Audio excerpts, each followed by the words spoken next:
Assalamu alaikum dear students. Here I am your science teacher Asma Wahid.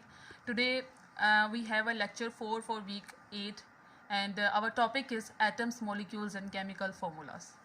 As topic is very well defined to all of you and the main objectives of our today's lecture is to understand the difference between all these terms, that what is atoms and how atoms are different from molecules and how the atoms and molecules collectively make a chemical formulas. First of all, I am going to define you the element and atom. Element only contain one type of atom. As I have discussed about the structure of atom, that basically what is the atom. So element, if we are going to talk about the element, that what is element? So element is any sort of a chemical or a material which contain only one type of atom. There cannot be another type or two or more type of atoms. However, sometimes two or more atoms join together to form a molecule. The outer electron shells of these atoms are not full.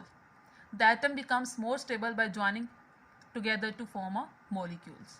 So atom is a sort of, you can say, an unstable thing or an unstable particle which have to stable by reacting with the other atoms or by reacting with the other atoms to make a molecule, to make a element and to form many other combinations like atoms, molecules and elements. Molecules of elements and compounds come in many different shapes and sizes and can be represented by atomic diagrams, models or chemical formulas. Molecules of elements, now they have told you about that the molecules have different atoms. They contain different atoms of different shapes and different sizes. They do not contain the atoms of same types. They contain the atoms of different types. So you can differentiate the elements from the molecules, that elements contain only one type of atoms and molecules contain more than one type of atom.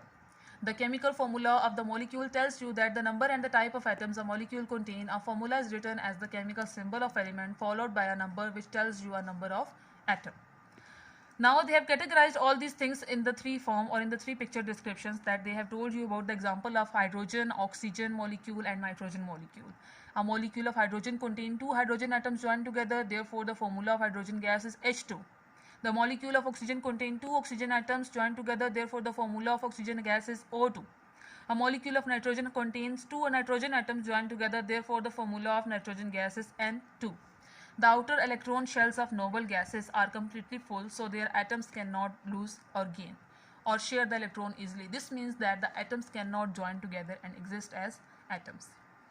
So they have discussed and tell you in a very detail that the two atoms combine to make a molecule, because two atoms are unstable things and when they form a molecule they become stable, but they are not that much stable. They can be unstable. By giving them heat they can be broken down, but to some extent they can be stable. So to stable an atom, it must react with the other atom to form a molecule. That's all for today's lecture, and our success criteria for today's lecture is to understand the difference between all these terms. You have to define them and you have to write the main points about these concepts. Thank you so much.